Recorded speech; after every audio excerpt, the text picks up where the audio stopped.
Graça e paz, irmãos. Quero aqui nesta noite, primeiramente, agradecer a Deus por esta oportunidade que o Senhor nos concedeu de estarmos aqui para mais uma aula, a qual iremos trazer aqui e apresentar dentro da nossa grade, do nosso curso Discipulado Sem Fronteiras, com a lição ainda revista número 1, mas a lição número 6, onde nós vamos trabalhar nesta noite o tema, o discípulo e a fé. Então, nós vamos fazer uma oração agradecendo a Deus por esta oportunidade a qual o Senhor tem nos concedido e nos dado de podermos estarmos aí juntamente com os irmãos para nós aprendermos um pouco mais da palavra do Senhor. Vamos fazer uma oração. Senhor maravilhoso Deus e eterno Pai, te agradecemos e te louvamos por esta noite maravilhosa e que o Senhor venha nos conduzir em tua presença para que possamos de uma forma toda especial apresentarmos e abordarmos, meu Pai, este assunto, este tema tão relevante para a nossa vida cristã. Obrigado por tudo, nós te agradecemos e pedimos a tua bênção sobre cada vida que estará conosco em nome do Senhor Jesus. Amém. Então nós vamos trabalhar nesta noite, irmãos, a lição número 6 da revista 1, onde vai trabalhar pelo tema o discípulo e a fé. Então na aula passada nós falamos um pouco sobre conhecendo o valor da oração e com isso nós então concluímos a primeira etapa da nossa revista.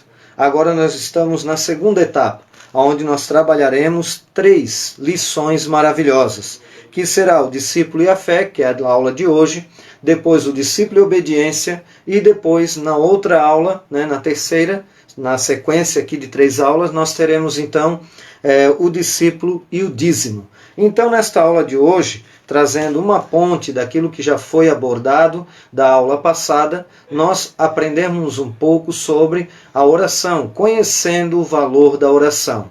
E como nós precisamos orar, nós temos que ter, na verdade, fé. E nós poderíamos falar aqui de forma bem resumida o que é fé. O que é ter fé? Qual o conceito de fé?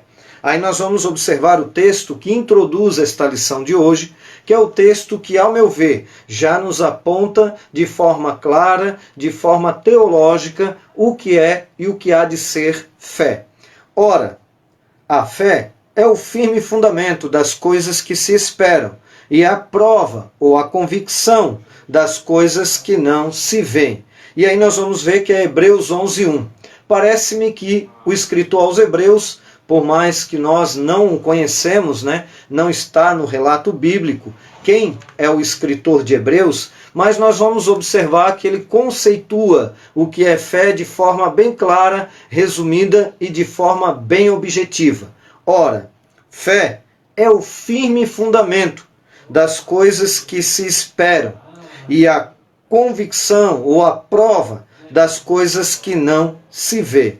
E aí nós vamos observar então na nossa pequena introdução, trabalhando este conceito de fé. Eu deixei alguns elementos aqui separados para que nós viéssemos a conceituar o que é fé. Primeiramente, nós temos aqui uma pequena introdução, trazendo uma definição etimológica pelo dicionário Strong, que é o dicionário hebraico, português e grego-português. No dicionário Strong, nós vamos observar que a palavra fé, no Antigo Testamento, ela aparece a palavra uma única vez, lá no livro de Abacuque 2:4, o justo viverá da fé. É lógico que o Antigo Testamento vai mencionar uma vida de fé daqueles que viveram no Antigo Pacto, tanto é que nós podemos observar que a Epístola aos Hebreus, ela vai tratar sobre fé, trabalhando esses personagens do Antigo Testamento. E a palavra fé no hebraico é emuná, e essa palavra quer dizer firmeza, fidelidade, estabilidade. Então nós vamos conceituar também fé no grego, que quer dizer pistis, tá? Um substantivo feminino, que vai dizer o seguinte: convicção da verdade de algo, fé no Novo Testamento, de uma convicção ou crença que diz respeito ao relacionamento do homem com Deus, com as coisas divinas. Convicção, confiança, fidelidade e lealdade. Também há aqui uma separação de dois elementos que eu deixei para nós abordarmos de forma introdutória, que é a crendice versus fé ou fé versus crendice. Então a fé vai trabalhar aquele elemento de convicção a qual nós mencionamos aqui, e ela vai nos mostrar, por exemplo, Hebreus 11:6, que sem fé é impossível agradar a Deus, porque é necessário que aquele que se aproxima de Deus creia que Ele existe e que é galardoador daqueles que o buscam.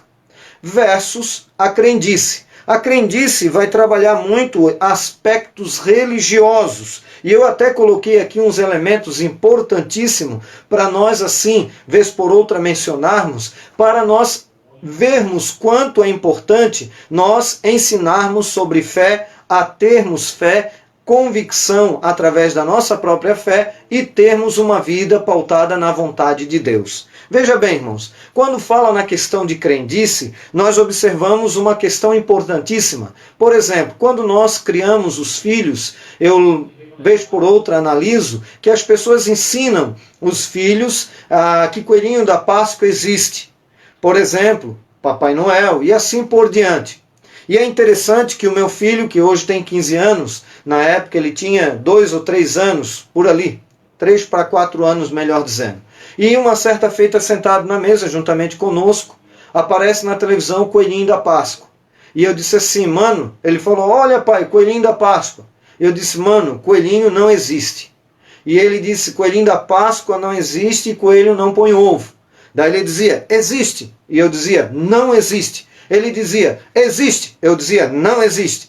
Cerca de 3 vezes. A minha esposa disse assim, para que ficar ensinando isso agora? Ele ainda é criança, deixa ele acreditar assim, depois a gente ensina ele. Eu disse, não, tem que ensinar o menino no caminho que deve andar quando pequeno. Logicamente, ela não falou por mal, e nem eu também a entendi dessa forma, mas é apenas um elemento muito simples, sutil, que vai fazer uma grande diferença no futuro. Por quê? Veja bem, se eu deixar que ele acredite que o Coelho da Páscoa existe, que Papai Noel existe, ele vai crescer e vai ver que aquilo é uma mentira. Ele vai observar que tanto um quanto o outro é uma mentira. Ele vai ver que o pai, muitas das vezes, ou a mãe, em uma família que não tem uma estrutura, vão mentir. E ele vai começar a desconstruir tudo aquilo que ele acreditava ser uma verdade.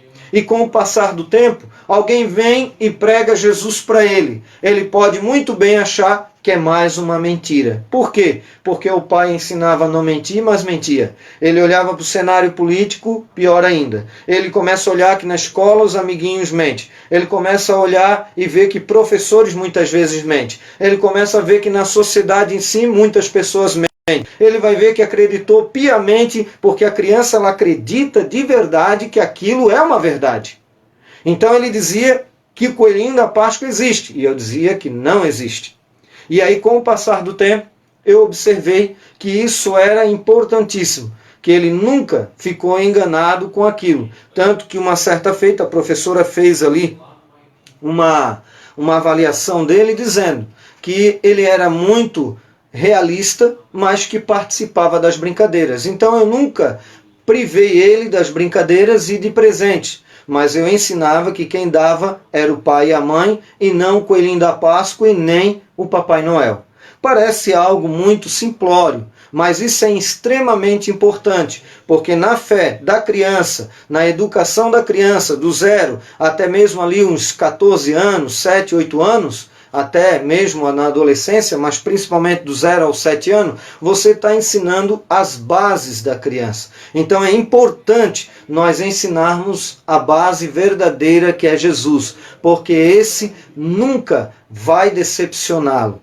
E aí nós observamos também que entre o conceito judaico, por exemplo, eu trouxe aqui a minha Bíblia do Novo Testamento, eu tenho até completa também, mas aqui do Novo Testamento judaico do David Stern. Nós vamos observar que a palavra fé trabalha-se o conceito de confiança. E aí nós vamos observar que nós precisamos ter a convicção, acreditar, crer, que aí nós vamos ver esta palavra crer também, no grego é pisteuo. E nós vamos observar, por exemplo, em um texto de Mateus 3,16, porque Deus amou o mundo de tal maneira que deu seu Filho unigênito, para que todo aquele que nele crê, todo aquele que nele crê, no grego é hopisteuin, que quer dizer aquele que continuamente crer. E aí nós vamos observar também lá em 1 João, ou melhor, João 1,29, quando João Batista está batizando no Rio Jordão e ele vê Jesus vindo e ele diz: eis o Cordeiro de Deus que tira o pecado do mundo. Este particípio presente, tanto no crer lá em João 3,16, como também aqui em João 1,29, o tira o pecado do mundo, nós vamos observar que ele continuamente tira. E aí nós vamos entender que isso é muito importante para a conceituação de fé, porque quando nós observamos a palavra crer, pisteuin no grego, trabalha-se o contexto lá de João, principalmente na Bíblia de Estudo Pentecostal, nos rodapés, vai trazer o conceito de que eu professo e prego aquilo que creio, e creio o que professo, vivo aquilo que prego, e prego aquilo que vivo. Não que eu tenha, vamos dizer assim, que pregar somente aquilo que eu vivo, mas eu preciso viver todas as Escrituras, tudo aquilo que a Bíblia nos traz, para então não resumir a Bíblia na minha vida ou naquilo que eu consigo viver. Então eu tenho que pregar todo o conselho de Deus e ainda assim procurar vivê-la de forma plena. E como eu disse, o judeu ele trabalha o conceito de confiança. E aí nós podemos observar, por exemplo, mais um exemplo bem simples para nós decorrermos então na nossa lição de forma bem objetiva. Nós vamos observar, por exemplo, 2 prédios de 20 andares. E se tivesse ali alguém, todos nós que estamos aí neste vídeo agora, e aqueles que estarão também depois vendo, vendo e ouvindo, este vídeo, esta aula, poderíamos estarmos todos num prédio, todos de um lado, lá no terraço, lá em cima, no 20º andar, na parte no superior. E aí tivesse um cabo de aço ligado ao outro prédio, também de 20 andares. E viesse alguém, um malabarista de circo, com uma bicicleta de uma roda, com uma vara na mão e dissesse assim, para nós num lado do prédio: vocês creem que eu passo por este cabo até o outro lado? Talvez nós não acreditaríamos. Mas ele pega a bicicletinha e vai. Atravessa de um lado, chega do outro lado, vem novamente para o mesmo lado a qual nós estamos, e ele pergunta de novo para nós: vocês creem que eu posso ir pelo cabo até o outro prédio e voltar novamente? Possivelmente, se ele fizesse essa pergunta para nós que aqui estamos e para aqueles que haverão de vir, aí assistir e ver e ouvir esta aula, talvez dirão: sim, nós cremos, nós temos fé que você vai e volta. Aí ele pega e diz assim: quem é o primeiro aí comigo? Com certeza, nenhum de nós confiaríamos. Então é por isso que o judeu trabalha muito o conceito de fé, que é certeza, confiança, firmeza. O conceito de confiança. Então, nós observamos que precisamos ter fé, acreditar, mas essa fé, ela é um elemento a qual nos traz confiança. Porque o paraquedista, quando ele se joga do avião, ele precisa crer que o paraquedas irá abrir. E aí, muitas das vezes, por ser feito pelo homem, pode ocorrer uma desconfiança. E é por isso que ele deve olhar todo o equipamento antes de se jogar, para poder então não ter ali uma infelicidade dele não abrir. Então aqui nós fizemos uma pequena introdução para nós conceituarmos um pouquinho a questão do que é fé. Teologicamente, Hebreus 11:1, o escritor aos Hebreus já nos traz esse elemento de forma teológica, conceituamos ela de forma bem básica, mas no hebraico emuná e no grego pistis, crer, pisteuin, e depois trabalhamos um pouquinho sobre fé versus crendice. Agora nós trabalhamos esse elemento também da confiança, que aí trabalha-se muito o contexto judaico, e por que também não dizer o cristão, nós vamos então observar a fé no Antigo Testamento. E no Antigo Testamento, irmãos, nós temos ali pelo menos 3 sentidos para nós trabalharmos de forma resumida. Por exemplo, no Antigo Testamento, palavra de Deus falada. Então os profetas falavam a palavra de Deus, a qual veio se tornar então o Antigo Testamento, né? A lei e os profetas. E aí nós tínhamos o sentido temporal, porque no Antigo Testamento, esse sentido temporal, ele é muito diferenciado daquilo que nós temos no Novo Testamento. E no Antigo Testamento, o sentido temporal era livrar os israelitas dos inimigos. Você vai ver isso até mesmo nos Salmos, você vai ver isso em várias outras passagens, onde havia fé e também muitas orações voltadas a situações que eles tinham um sentido temporal de livramento dos inimigos, porque a morte e até mesmo, ou melhor dizendo, a própria luta não era tão espiritual, ainda que existia o elemento espiritual, mas ela era muito no sentido natural, era guerra mesmo.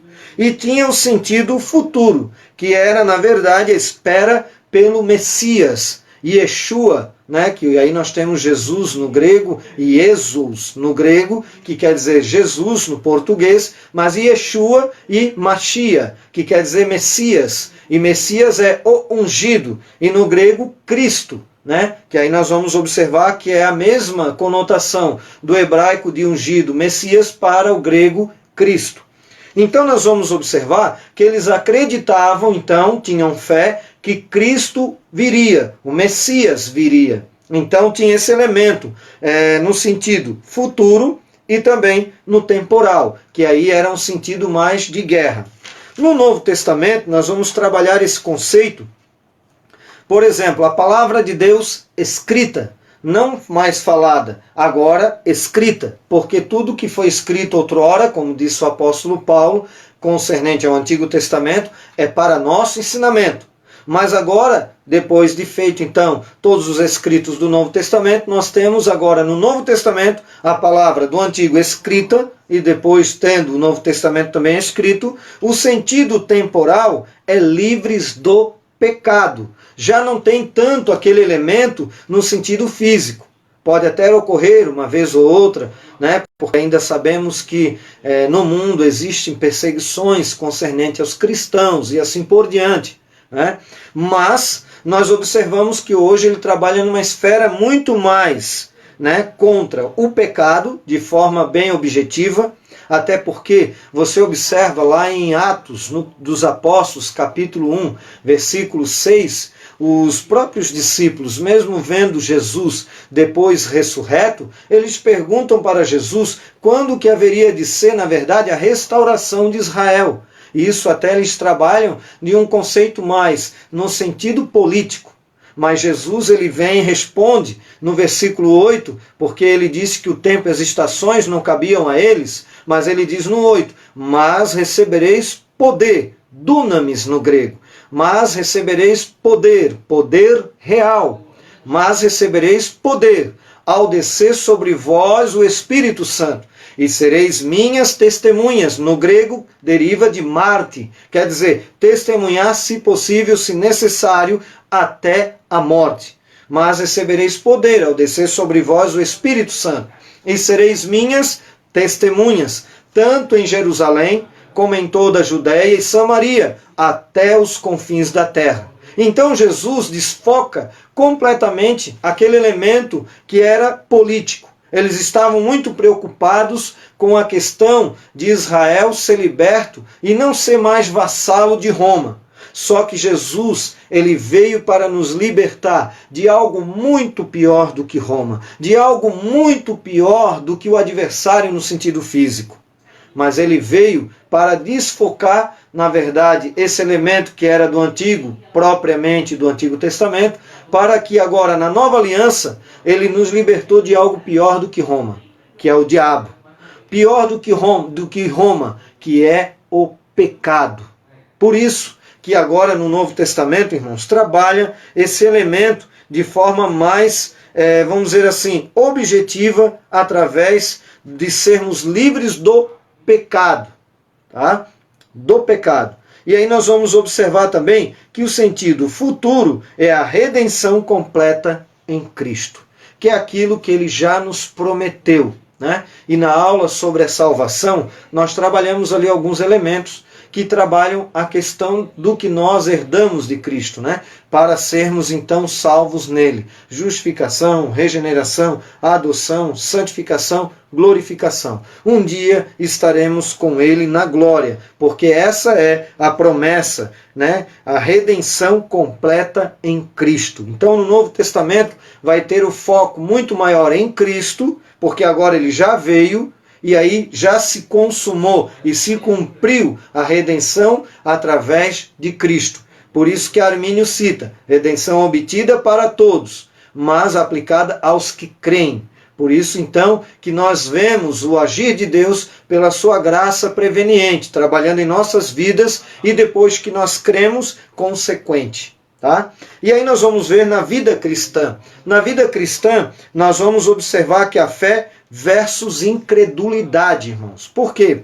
Veja bem, se a fé não operar, opera a incredulidade.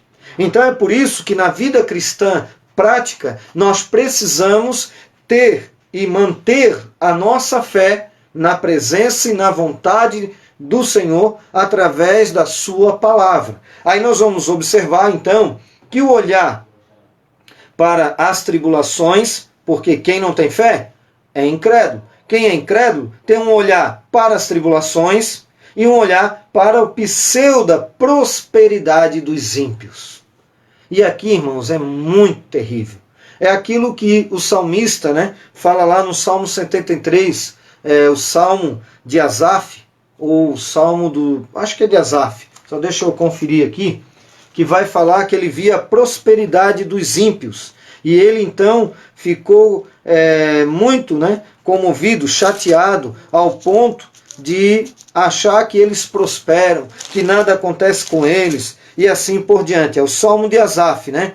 Então, verdadeiramente bom é Deus para com Israel e para com os limpos de coração. Quanto a mim, os meus pés quase se desviaram. Veja bem, quase se desviaram. Então, quer dizer, na vida do salmista aqui, nós não vamos trabalhar esses elementos de forma pontual, porque senão nós vamos tomar tempo da nossa aula. Mas veja bem, ele, quanto a mim, os meus pés quase se desviaram. Pouco faltou para escorregassem os meus passos, pois eu tinha inveja dos soberbos ao ver a prosperidade dos ímpios. Olha só, irmão. Então, quando não opera a fé, opera a incredulidade. E se a incredulidade opera, o olhar é para as tribulações e também o olhar é para o pseudo prosperidade do ímpio. Só que, para nós concluirmos essa fala aqui do salmista e aplicando dentro da nossa lição, nós vamos observar que ele diz que quando ele entra no templo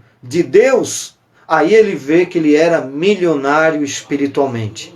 Aí ele observa que, infelizmente, aquele ímpio, vivendo na sua impiedade, muitas vezes até blasfemando de Deus, você vai observar que então ele começa a fazer uma retrospectiva e ele vê que ele era milionário espiritualmente. Então isso é uma questão de fé, de nós termos uma vida, né, baseado na palavra do Senhor e agradando ao Senhor. Diz o texto lá do Salmo 73, verso 21, assim o meu coração se azedou e sinto picadas nos meus rins. Olha só, tá vendo, irmãos? Olha o que ele diz ainda. Assim me embruteci e nada sabia, era como um animal perante ti. Aí ele começa a reconhecer que, na verdade, ele precisava ter um olhar com fé, uma vida de fé, e não uma vida pautada apenas nos elementos terrenos. Que nós possamos, irmãos, em meio a tantas dificuldades que nós encontramos, não somente a questão da pandemia, mas também questão de incredulidade em outras áreas, em outros aspectos da nossa vida, que nós possamos termos uma vida pautada por fé na presença de Deus, agradando a Deus e fazendo a vontade de Deus, para que possamos então sermos e termos uma vida abençoada pelo nosso Deus, porque Ele quer nos abençoar com certeza. E é por isso que nós estamos aqui com essas aulas, para nós nos mantermos e termos uma vida abençoada na presença do Senhor e tendo graça, fé, para que possamos viver e vencer as dificuldades. Nós temos também a questão do justo, ele vive pela fé. Nós temos, por exemplo, lá em Romanos 1:17, que o justo vive pela fé. Nós temos também Abacuque 2:4, que a parte final, que o justo viverá da fé. Nós temos lá em Hebreus 10:38, que o justo viverá da fé, e se ele retroceder, nele não se compraz a minha alma. Então que nós possamos vivermos uma vida que venha glorificar o nome do Senhor e, consequentemente, seremos justificados pela graça do nosso Senhor e Salvador Jesus Cristo. Então, nós temos aqui um desafio diário, irmãos. Por isso que Hebreus 10:38, mas o justo viverá da fé, e se ele retroceder, nele não se compraz a minha alma. Então, olha só, demonstrar sermos fiéis a Deus e seguir os passos de Jesus. É aquilo que Jesus falou em João 16:33, No mundo tereis aflições, mas tem de bom ânimo, eu venci o mundo. Ele não fala no texto como muita gente cita, mas vós também vencereis. Mas subentende-se pelo contexto bíblico que nós iremos vencer em Cristo Jesus, o nosso Senhor. Nós temos também o ponto 4, deste primeiro tópico, e eu estou correndo para nós fazermos aqui uma aula bem pontual e de forma bem objetiva. O objeto da nossa fé. Qual é o objeto de nossa fé? O objeto de nossa fé é centrada em Jesus. Por isso,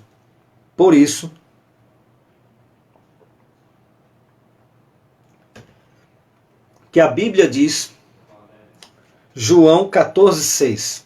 Jesus diz, eu sou o caminho, a verdade e a vida. Ninguém vem, não é ninguém vai, irmão. Muita gente diz assim, ninguém vai. Não, o verbo está no vir, não no ir. Ninguém vem, é somente nele. Ninguém vem ao Pai senão por mim. Tá? Então, é por Jesus. Ninguém vem ao Pai senão por mim. Tá?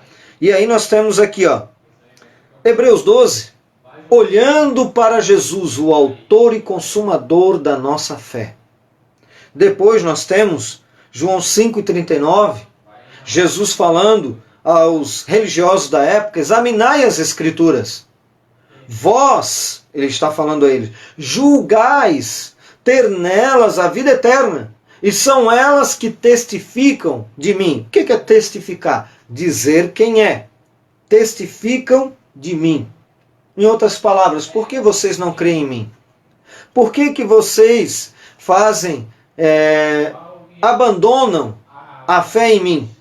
Vocês não creem em mim. Porque é ela que diz que sou eu.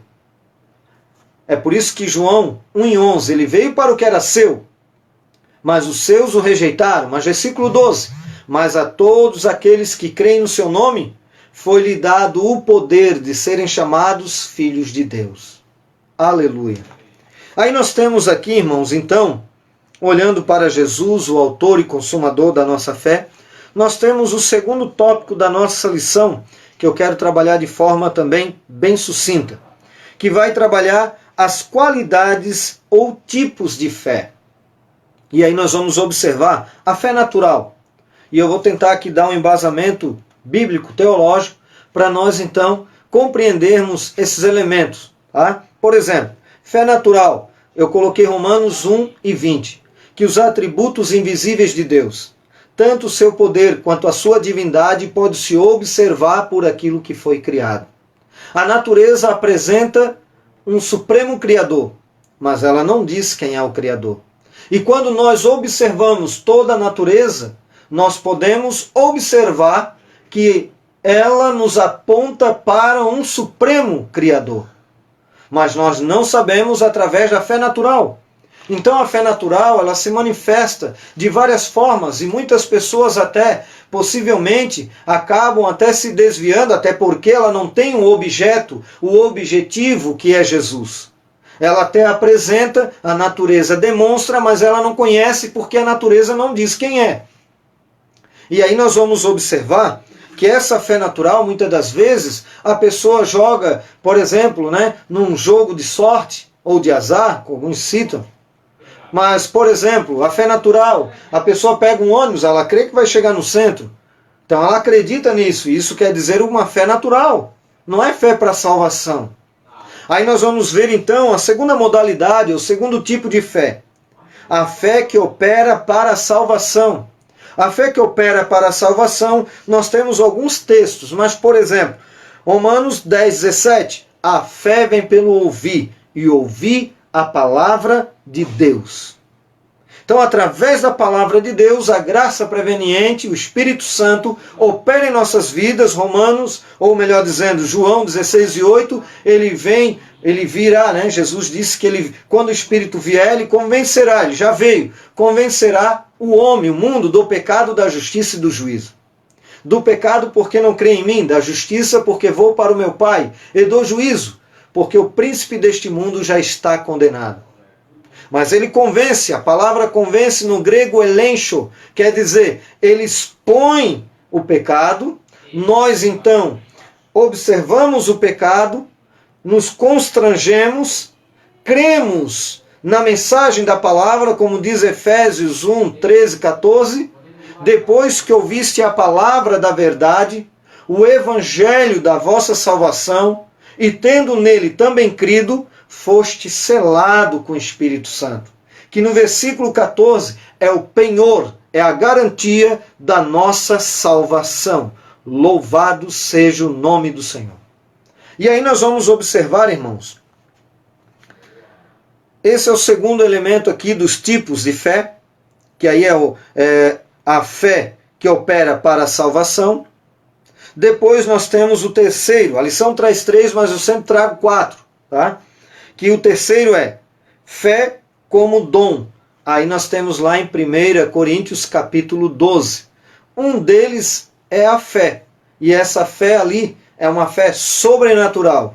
Já é uma fé para a operação de milagres, de prodígios e de maravilhas. Então já é um outro estágio.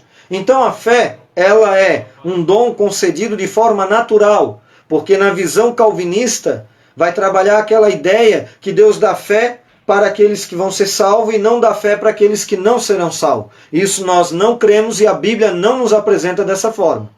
Aqui nós vemos então que temos a fé natural. Então nós todos nascemos já com esse elemento. Você pode pegar, por exemplo, outras culturas, outros povos, por mais que eles não tenham conhecimento da palavra de Deus e não tenham, na verdade, ensinamento da palavra de Deus, ainda assim eles acreditam em alguma coisa.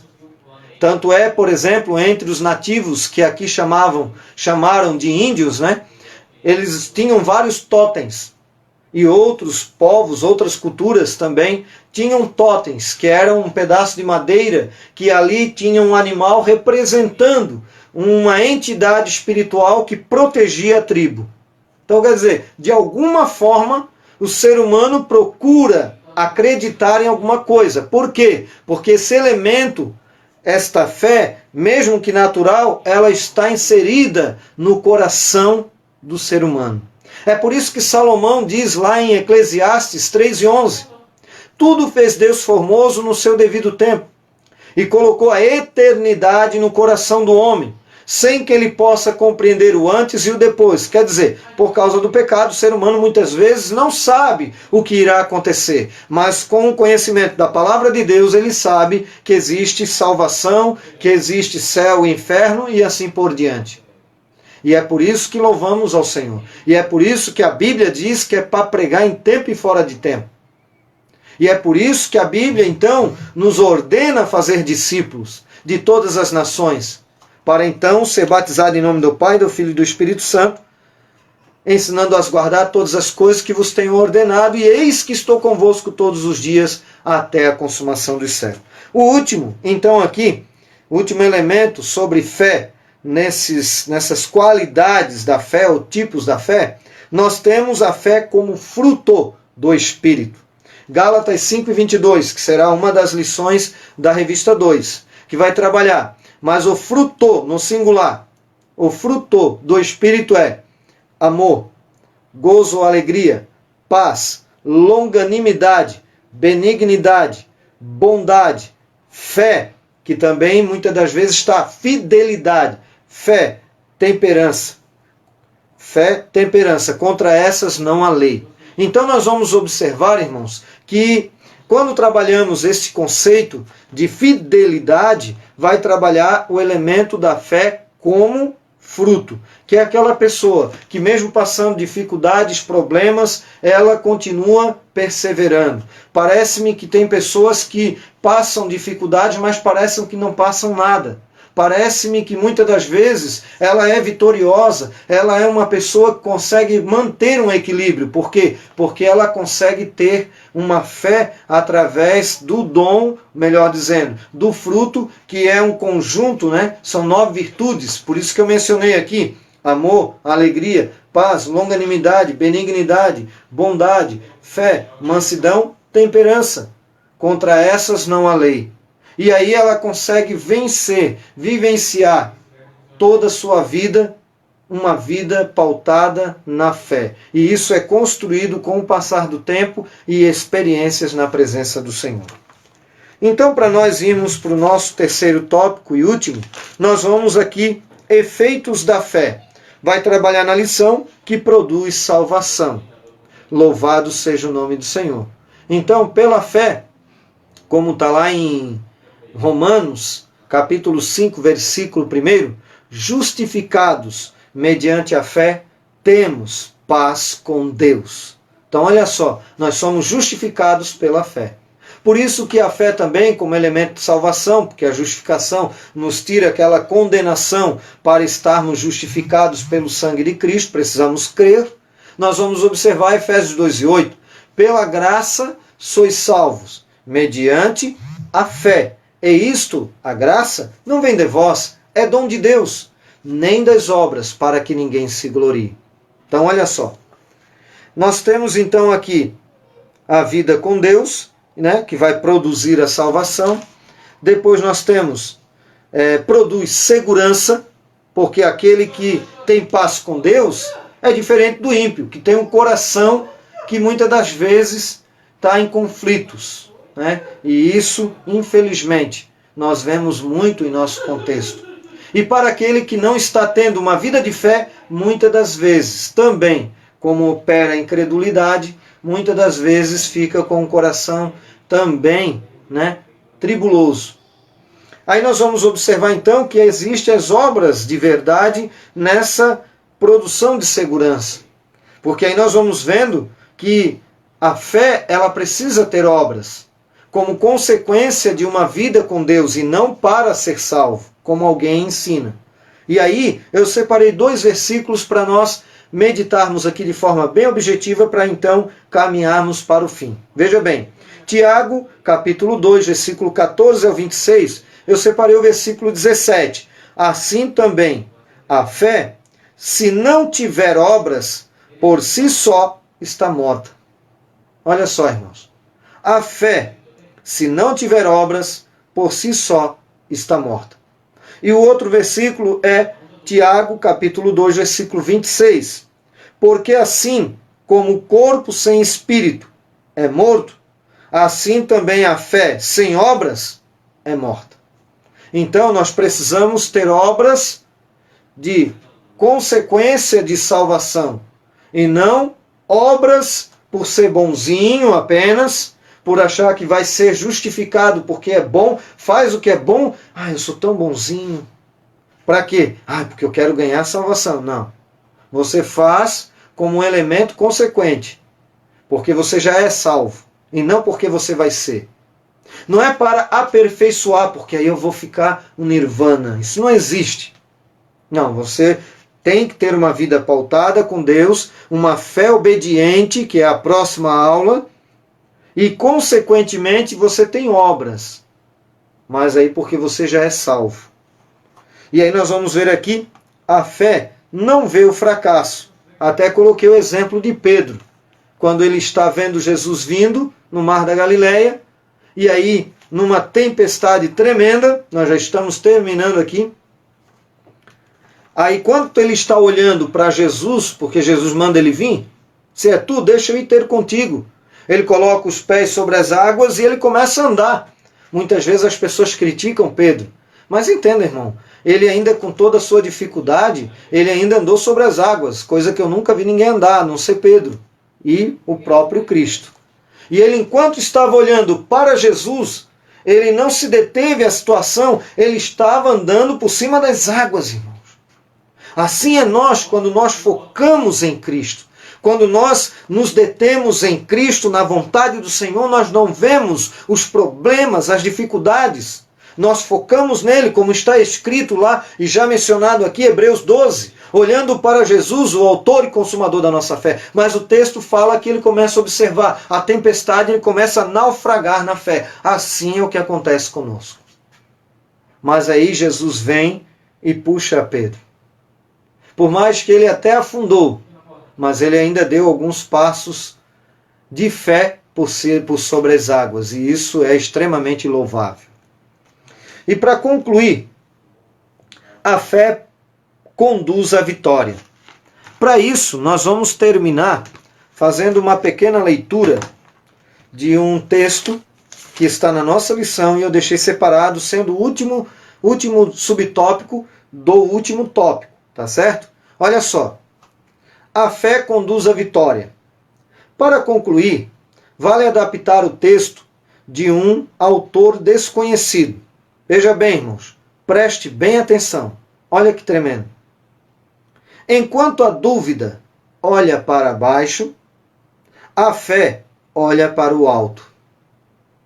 Enquanto a dúvida vê o perigo, a fé enxerga a segurança. Enquanto a dúvida resvala na incredulidade, a fé se abriga no esconderijo do Altíssimo. Enquanto a dúvida afunda no desespero, a fé se agiganta na esperança. Enquanto a dúvida pergunta, quem crê?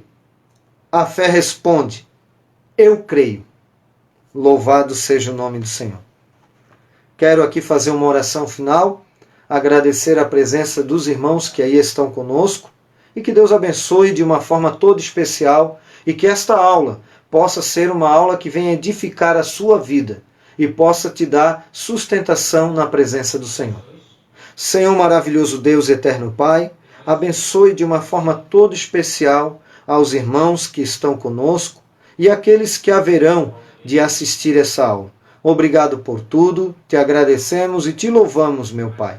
E que nós possamos ser homens e mulheres de fé para te agradar, porque sem fé é impossível agradar a Deus. Porque é necessário que aquele que se aproxima de Deus creia que Ele existe e que é galardoador daqueles que o buscam.